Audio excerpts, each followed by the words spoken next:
శుక్లాంబరధరం విష్ణుం శశివర్ణం చతుర్భుజం ప్రసన్నవదనం ధ్యాయేత్ సర్వవిఘ్నోపశాంతయే అగజానన పద్మార్కం గజానన మహార్నిజం అనేకదంతం భక్తానాం ఏకదంతముపాస్మహే. ఓం గం గణపతయే నమః. ఓం శ్రీమాత్రే నమః. ఓం శ్రీ గురుభ్యో నమః.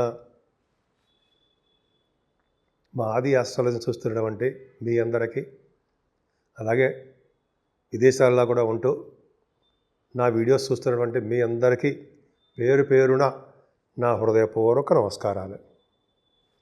ఇప్పుడు మనం 16 ఏప్రిల్ నుంచి 30 ఏప్రిల్ అంటే 16th ఏప్రిల్ నుంచి 30th ఏప్రిల్ అంటే 15 days ఏప్రిల్లో ఎలా ఉండబోతోంది అంటే మేషరాశి నుంచి మీనరాశి వరకు కూడా ఈ రాశుల వాళ్ళ ప్రభావం ఎలా ఉండబోతుందో ఇప్పుడు తెలుసుకుందాం.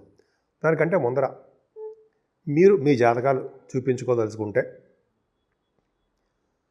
మా ఆది ఆస్ట్రాలజీని కన్సల్ట్ చేయండి. ముఖ్యంగా మీ date of birth, time of birth most important అండి, అంటే ప్లేస్ ఆఫ్ బర్త్, ఈ 3 ఇంపార్టెంట్ అనమాట. ఉంటే మీరు ఏ ప్రాబ్లమ్స్ ఏమైనా ఉన్నా కూడా నాకు ఫోన్ చేస్తే నేను తప్పకుండా పరిష్కార మార్గాలు నేనే మీకు సూచిస్తాను. మీనరాశి వాళ్ళకి మీ రాశిలోనే బుధ శుక్ర శని రాహులు ఉన్నారు కదండి. అద్భుతం అంటే మీరు మీ కష్టపడతారు అనడానికి నిదర్శనం శని రాహులు. మీరు కష్టపడిందే ఏది సంప్రాప్తించదు. మీ విజయము మీ కారణం ఎవరంటే మీ కష్టం. విజయం సాధించాలంటే మీ కష్టమే మీకు విజయము. అంటే శని రాహులు ఉండడం వల్ల, బుధ శుక్రులు ఉండడం వల్ల మీకు ఏ లక్షణ ప్రభావం వచ్చేసింది కదా. భయపడాల్సిన అవసరం ఏ లేదండి బాబు, బ్రహ్మాండంగా ఉంటుంది. శుక్ర రాహులు అంటే ప్రయాణాలు చేస్తూ ఉంటారు, బుధ రాహులు అంటే వ్యాపార అభివృద్ధి కలుగుతూ ఉంటుంది, చక్కటి తెలివితేటలతోటి అభివృద్ధికరంగా ఉంటారు. కాకపోతే ఏంటంటే మీకు 11వ ఇంటి వాడు కూడా శని అయ్యాడు, 12th house లార్డ్షిప్ అయ్యాడు. కాబట్టి కొద్దిగా మీకు ఏ లక్షణ ప్రభావం, రాహు ప్రభావం కొద్దిగా ఉంది. కొద్దిగా అంటే ఉంది, భయపడకూడదని చెప్పి కొద్దిగా అంటున్నాను. ఏం భయపడాల్సిన అవసరం లేదు. రవి ద్వితీయ భావం ఉన్నాడండి, షష్టాధిపతి. అంటే ఏంటంటే శత్రువుల ద్వారా ధనయోగము, శత్రువులు మిత్రులు అవ్వడము, స్పీడ్గా ఉండడము, స్పీడ్గా నడవడము, కొత్త ఆలోచనలు, అద్భుతమైన ఆలోచనలు రావడము. అలాగే ద్వితీయ భావం మేషరాశి అవ్వడము, రవికి ఉచ్చస్థితిలో ఉండడము, అగ్నితత్వ రాశిలో ఉండడం వల్ల ఫైర్గా ఉండడము, ప్రతి పనిలోనూ సక్సెస్, కుటుంబంలో వృద్ధి, ధనధాన్య సమృద్ధి ఇవన్నీ బాగుంటాయండి. మీ రాశికి బలము ఎవరండి? మీ రాశ్యాధిపతి గురుడు 3వ భావంలో ఉండడమే ఖచ్చితం అనేది. 3వ భావంలో గురుడు చెడు చేస్తాడు అమ్మ బాబోయ్ అనేది ఏమీ లేదు. మీ మీనరాశి వారికి మీ రాశ్యాధిపతి గురుడు అవ్వడం వల్ల మీ లగ్నం కూడా చూసుకోండి, మీరు మీ జాతకాలు కూడా చూసుకోండి. బలం ఎవరయ్యా అంటే గురుడే. అంటే వేరే లగ్నం వాళ్ళకి 3వ భావంలో ఉంటే ఆయన సింహలగ్నం అనుకోండి, 3వ భావంలో ఉంటే రవే బలం. సో అలాగే గురుడు బలవంతుడు అయ్యాడు. మీకు భయపడకండి. మీ తమ్ముళ్ళని, మీ సోదరులని, సోదరీమణులను కూడా చక్కగా చూస్తుంటారు, ఫైనాన్షియల్ సపోర్ట్ చేస్తుంటారు వాళ్ళకి. చాలా అద్భుతం. మీరే కదండి వాళ్ళు చూసేది. తర్వాత ఇంకా చెప్పాలంటే మీకు మంచి ఆలోచనలు, మంచి ఐడియాస్ వస్తూ ఉంటాయి, దాన్ని సక్సెస్ చేస్తూ ఉంటారు. అలాగే కష్టపడుతూ ఉంటారు, ధనప్రాప్తి కలుగుతూ ఉంటుంది.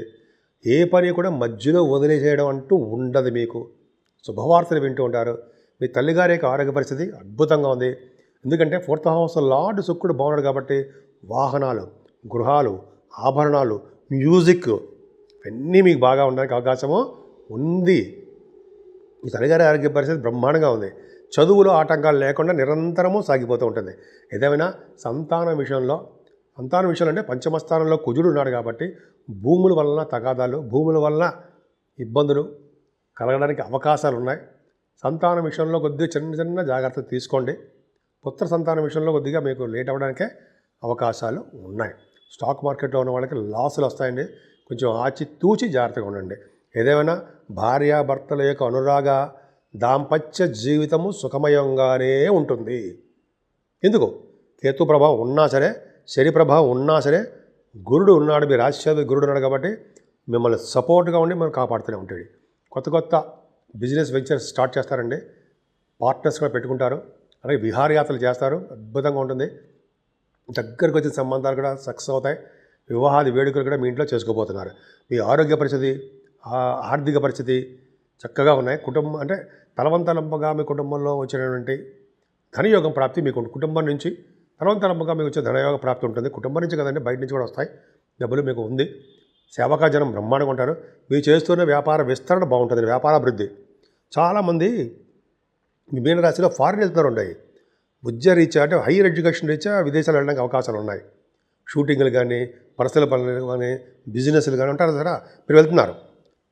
అంతేకాకుండా పుణ్యక్షేత్ర దర్శనాలు, పుణ్యనదుల స్నానాలు, గురువుగారిని కలవడాలు, పీఠాధిపతులు కలవడాలు, సాహిత్య రంగంలో బాగా డబ్బులు సంపాదించడంలోనూ రచయితలుగా అద్భుతంగా ఉందంటే భాగ్యస్థానం. అలాగే భాగ్యస్థానం బాగుందంటే వేద పండితులకి అద్భుతంగా ఉంటుంది. అలాగే భాగ్యస్థానం బాగుందంటే డాక్టర్స్, వృషభ రాశి కదండి, వృషభ రాశి అంటే వృశ్చిక రాశికి గురుదృష్టి ఉంది కదా, డాక్టర్స్ పర్ఫెక్ట్గా బాగుంటుంది. వాళ్ళు ఆపరేషన్స్ కూడా సక్సెస్ఫుల్గా చేస్తారు. కాకపోతే ఏంటంటే ఆపరేషన్ చేసేటప్పుడు జాగ్రత్తగా ఉండండి. 10th హౌస్ లార్డ్ నీచలో ఉన్నాడు. అంతేకాకుండా గురుదృష్టి కూడా భయపడాల్సిన అవసరం లేదు. సాఫ్ట్వేర్ రంగ ఉద్యోగస్తులకు కూడా మీకు కంఫర్టబుల్గా ఉంటుందండి. ప్రమోషన్స్ కూడా వస్తాయి. ఆడవాళ్ళు కూడా చెప్తున్నాను, మీకు కంఫర్టబుల్గా ప్రమోషన్స్ రావడము, మీకు రావాల్సిన ముండి బాకీలు అన్నీ వచ్చి తీరుతాయి. ఎరియర్స్ అంటారు కదా అవి కూడా వస్తాయండి మీకు. అంతేకాకుండా బ్యాంకింగ్ రంగంలోనూ, విద్యా సంస్థల్లోనూ, వేద పండితులకి అందరికీ కూడా మంచి కలిసి వచ్చే కాలము. కాకపోతే ప్రొఫెషన్ చూసుకుంటే మీ వృత్తిలో ఇబ్బంది కలగడానికి అవకాశం ఉంటుంది. వృత్తిలో అంటే మీరు చేస్తున్నటువంటి జాబ్లో చిన్న అవాంతరాలు ఎదురవుతూ ఉంటాయి. అంతేకాకుండా ఈ సాఫ్ట్వేర్ రంగ ఉద్యోగస్తులు కానీ, శని కారకత్వంలో ఉన్నటువంటి గవర్నమెంట్ సంబంధించిన వాటిలో కానీ, ఈ కోల్ కానీ, ఆటోమొబైల్ ఇండస్ట్రీస్, సిమెంట్ పరిశ్రమలు అంటాం కదండి, ఐరన్, స్టీలు, పెట్రోలియం అంటాం కదా, వీటి సంస్థల్లో పనిచేసే వాళ్ళందరూ కూడా చెప్పవలసిన జాగ్రత్త ఏంటంటే మీరు కష్టపడి మీ జాబులో నిజాయితీగా నిక్కచ్చిగా ఉండండి, విజయం మీదే. పైగా ఈ కొత్తగా ఉద్యోగాల కోసం అప్లై చేసే వాళ్ళకి మాత్రము ఉద్యోగం లేట్ అయిపోతుందంటే ఉద్యోగాలు రావు. కొద్దిగా మీరు ఓపిక పట్టండి, అవి సక్సెస్ అవుతారు. లాభాలు మాత్రం బాగా వస్తాయండి. వ్యాపారాల ద్వారా లాభాలు రావడానికి అద్భుతంగా ఉంది. మీ వ్యాపారాలు 9th భావం బాగుంది, అలాగే 11th హౌస్ బాగుంది. కాబట్టి అనుకున్న దానికంటే ఎక్కువ లాభాలు వస్తాయి. ఉద్యోగం కన్నా వ్యాపారం మిన్న అంటాం, రెండు ఉండాల్సిందే. అంతే అద్భుతం. మీకంటే పెద్దవాళ్ళు అన్నయ్యలు వాళ్ళకంటే చాలా అద్భుతంగా ఉంటుందండి. ఏదేమైనా మీ రాశి వాళ్ళకి అంటే మీన రాశి వాళ్ళకి భయపడాల్సిన అవసరమే లేదు. మీరు కష్టాన్ని నమ్ముకోండి. ఇవన్నీ జాతకాలు అవన్నీ తాత్కాలికంగా చెప్తుంటాం. కష్టం అనేది ఎప్పుడు కూడా ఎవర్ గ్రీన్గా ఉంటుంది, ఎప్పుడు చిరకాలం నిలిచిపోయేది. మీరు పడ్డ కష్టపడాలి. కష్టపడండి, విజయం సాధిస్తారు. అంతేకాకుండా మీ 2nd హౌస్ లార్డ్ కూడా కుజుడు నీచ స్థితిలో ఉన్నాడు కాబట్టి బాగా సుబ్రహ్మణ్య స్వామి కొలవండి.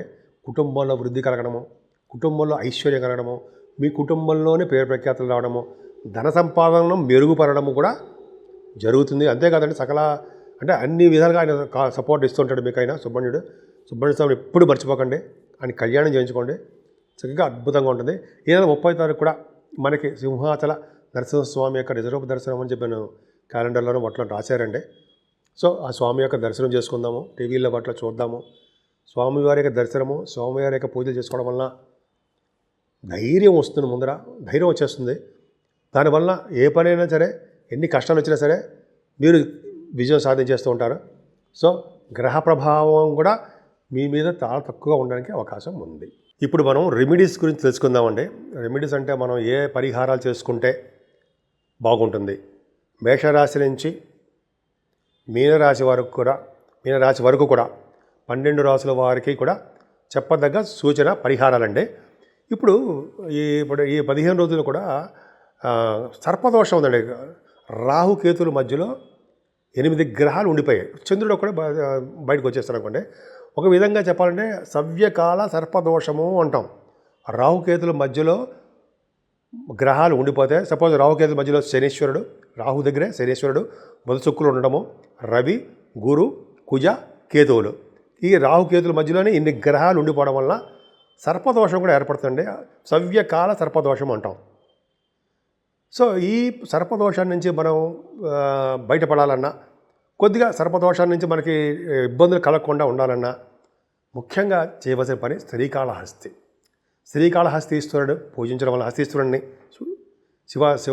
శివుడిని అమ్మవారిని పూజించడం వల్ల, అలాగే రాహుకేతులకి సర్పదోషం కోసం శ్రీకాళహస్తిలో పూజలు చేస్తారండో.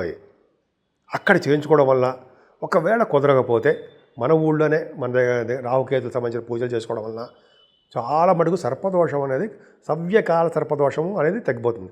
అంటే ఏంటి, గ్రహాలు ఇచ్చే ఫలితాలు ఇవ్వకుండా వాళ్ళు అడ్డుపడుతూ ఉంటారు.